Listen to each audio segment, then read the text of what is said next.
Nintendo.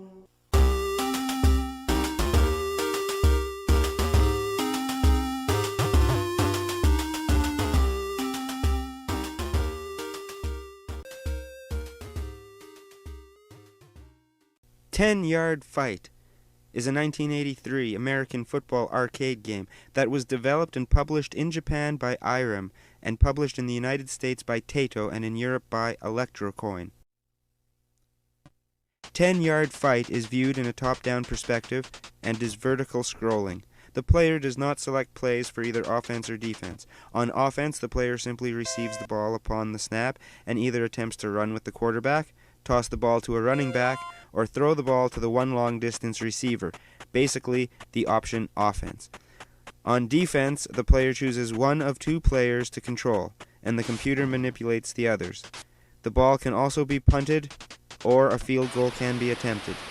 The game has 5 levels of difficulty, from easiest to most difficult: high school, college, professional, playoff, and Super Bowl.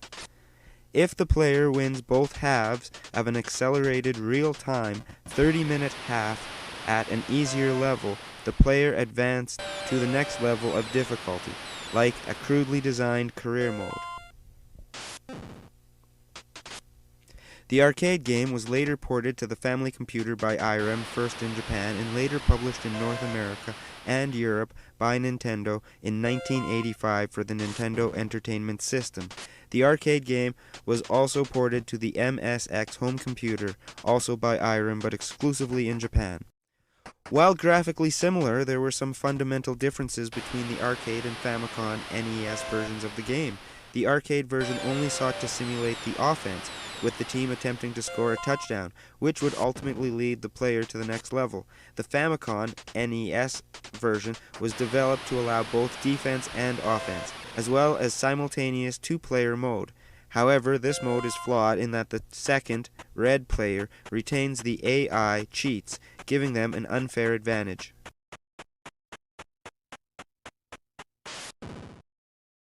Pittsburgh Gazette called the game Patriarch of Football Games. Sports Illustrated said that no one remembered or could say what made it great. It is worth recognition for the fact that it brought football games out of the Atari era, setting a simple precedent for future football games. Ugo Network said downright advanced compared to earlier football titles. The Journal News called it an immortal classic. So, let's play this immortal classic.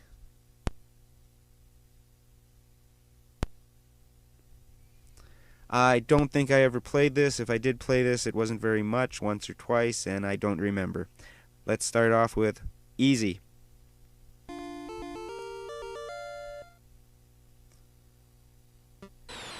Kickoff.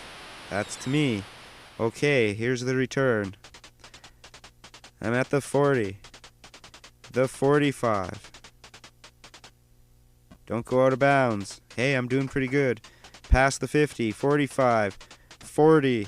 This is the first time I've ever played the game, and I played the game for an hour, the 1 hour full mode. And that was probably the best return I had in the full game. I had some other okay returns, but... So I'm like, okay, this game's going to be pretty easy. But I did set it on easy level.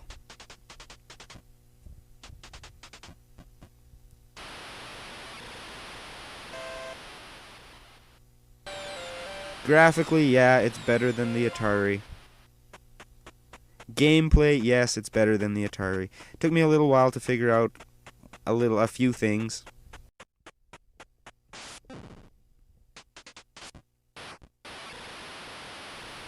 And I imagine as you play the greater difficulties, you will have to learn as you go how to do other things and what not to do and how to just play against the AI. But there, I have a touchdown. Seemed pretty easy. But there were times the computer got the better of me and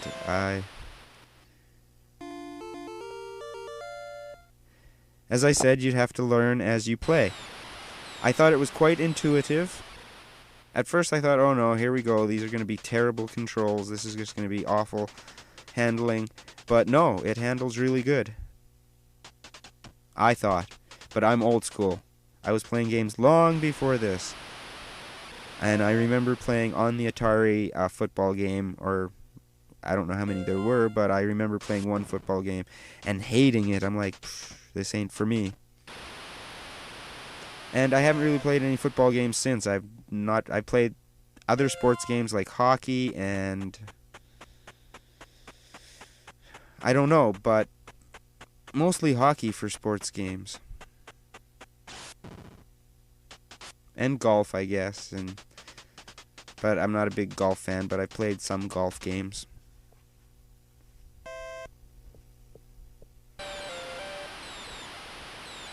So the sound isn't anything great. The sound is almost like Atari in some ways, a little bit more advanced, not much. The graphics, a little bit more advanced than Atari. Gameplay, quite a bit more advanced from what I remember of Atari football. The overall graphics are much better than the Atari football game I remember, but I think if the Atari had a little more to it, it could have done a lot more.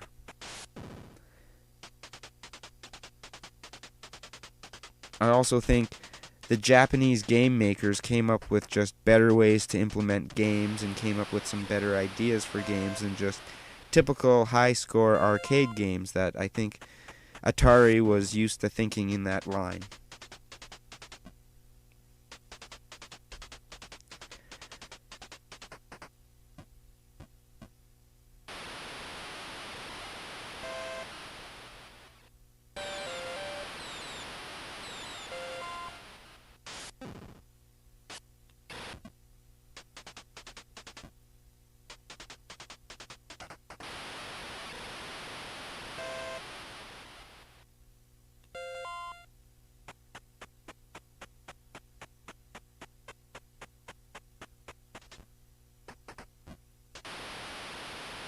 The game is running out. I am winning 33-7. There were some great plays in this football game. I like how you can kind of shake off tackles. This is definitely a game that I would want to play some more of. In fact, I probably will play some more of. The hour went by. I was very into the game. I liked the way it handled. Definitely a fun game.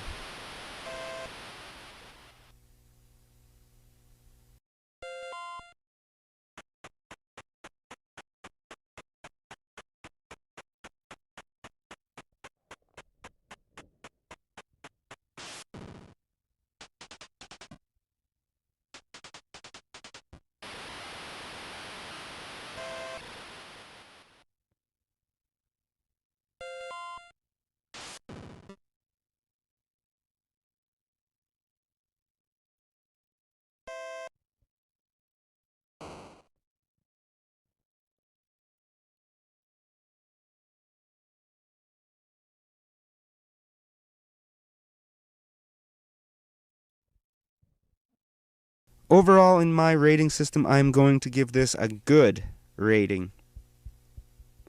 Meaning I had fun playing it, I would like to play it again, I will play it again, and I think it would make a good two-player game, other than that little glitch where the second player has an advantage. So the weaker player should get the second player if they have an advantage, and then it should balance out. But I like this football game. It's a good start to my playing all of the licensed Nintendo games. Baseball is a 1983 video game from Nintendo, one of the first early titles for the family computer. In 1985, the game was featured prominently amongst the 18 titles at the Manhattan Test Market launch of the Nintendo Entertainment System, being demonstrated on a large projector screen by real Major League Baseball players. The game's launch position and the universal appeal of its namesake sport are said to have made baseball a key to the NES's overall success and an important piece of Nintendo history.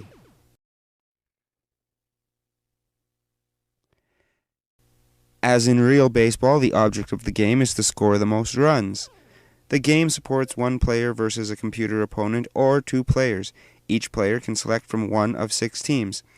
Though lacking a license to give official team names, their initials in the game are meant to represent the names of real teams from the Japanese Central League or the American Major League Baseball in their respective regions. In gameplay, the only practical difference between the teams is the uniform colors. In 2007, IGN gave baseball a 5.5 out of 10, noting its depth of pitching, its two-player support, its still intact sense of fun, and its important place in Nintendo's history. The review said that the 1985 test market launch of the Nintendo Entertainment System had heavily relied upon baseball due to the globally recognizable status of the sport. The review summarizes that the NES came out a winner thanks, in part, to baseball. In 2006, GameSpot gave baseball a 4.2 out of 10, stating that while it was easy to play, the bare-bones replica of the sport hasn't withstood the test of time.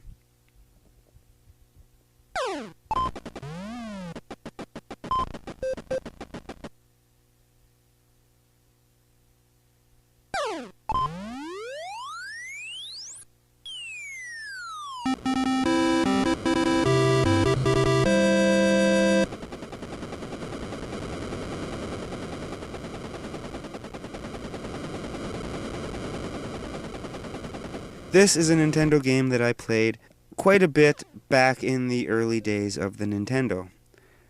It was something that was fun, easy. Again, it was better looking and more, the gameplay was more detailed than the Atari had been. The sound effects and music, if you can call it music, aren't really much better than the Atari had been. In the game I played for this review, I won 2-1. The thing with this game is, unlike the football game, this doesn't have a difficulty setting. I like the football game. I think I'll like the football game more with its difficulties. And this game, although it gave me a challenge, I barely won 2-1. I enjoyed it. It was quite a bit of fun. And this is another game that I would probably play quite a bit. It definitely did help the Nintendo, I'm sure, because it was a game sort of like Wii Sports. Older people who didn't play games could get into this. It was simple enough and intuitive enough that they could play this. And does it hold up? As for the reviews, 5.5 and 4.2 that IGN and GameSpot gave this game, I can't be that mean. This game has nostalgia fun for me. It's still fun to play. And so I'm going to give this a good review, just like I did to the football. And this is definitely a fun two-player game. So overall, two-player game. The single-player mode is basically practice for two-player mode. I probably enjoyed playing this game more than watching a real game of baseball. And just like a real game of baseball, it only took about 25 minutes to play.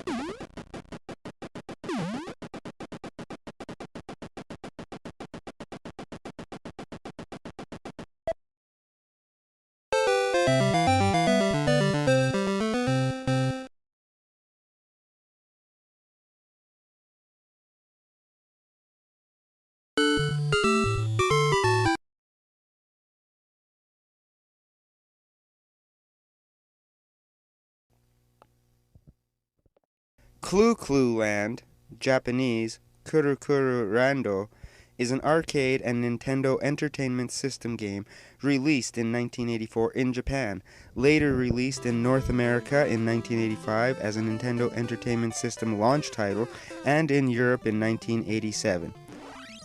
It was released for the Wii Virtual Console in North America in 2008 and in Europe and Japan in 2009. For the Nintendo 3DS Virtual Console in Japan in 2013 and North America and Europe in 2014. And for the Wii U Virtual Console in 2013.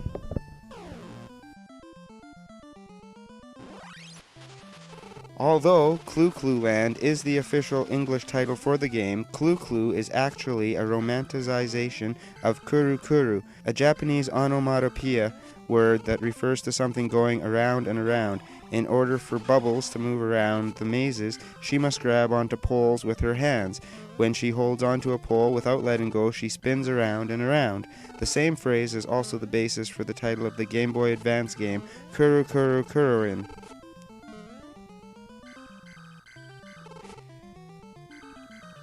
In Clu Clu Land, the player is a female balloonfish named Bubbles, who swims around in a maze trying to uncover all the golden ingots.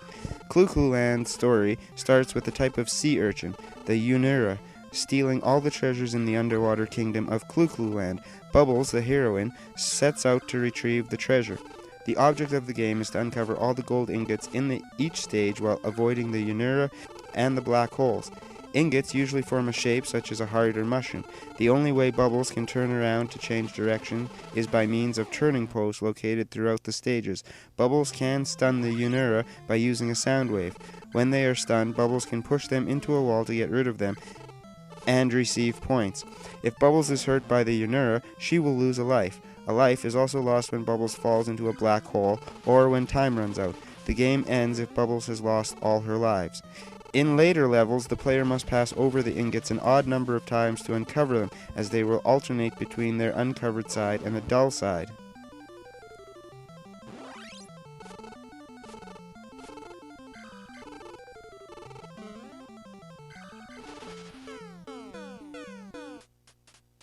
The rupee from Legend of Zelda series was modeled after the ingot sprite from Clu Clu Land. The recurring Dig Dogger enemy is said to be a massive Unura. Clu Clu Land is said to be a massive Unura. Clu Clu Land is one of the NES games included in the NES Remix series.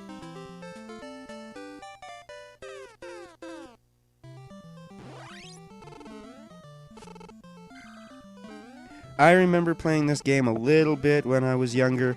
I wasn't a big fan of it then. Playing it now, I had trouble with the control. Maybe it's my controller, I don't know. I have a cheap controller that I got off, a USB Nintendo controller I got off eBay for like $2. Although my brother finished Punch-Out!, Super Mario 1, 2, 3, and Ninja Gaiden with the same type of controller, so if he can finish those games, can I really blame the controller? I didn't have a lot of fun replaying this game. I didn't like the gameplay, although I recognize it as being a pretty good game, a fair game, and that is what I'm going to rate it, as fair. So, if I gave it more of a chance, I would probably like it more, and if I didn't have a lot of game selection, and this was the only game I had, I would definitely play it more. And if you played it more, you would probably get the controls better, the controls would probably handle better over time for you. And yeah, it's not a terrible game by any means, and if you give it a chance, it's probably a pretty good game, but I'm rating it as fair.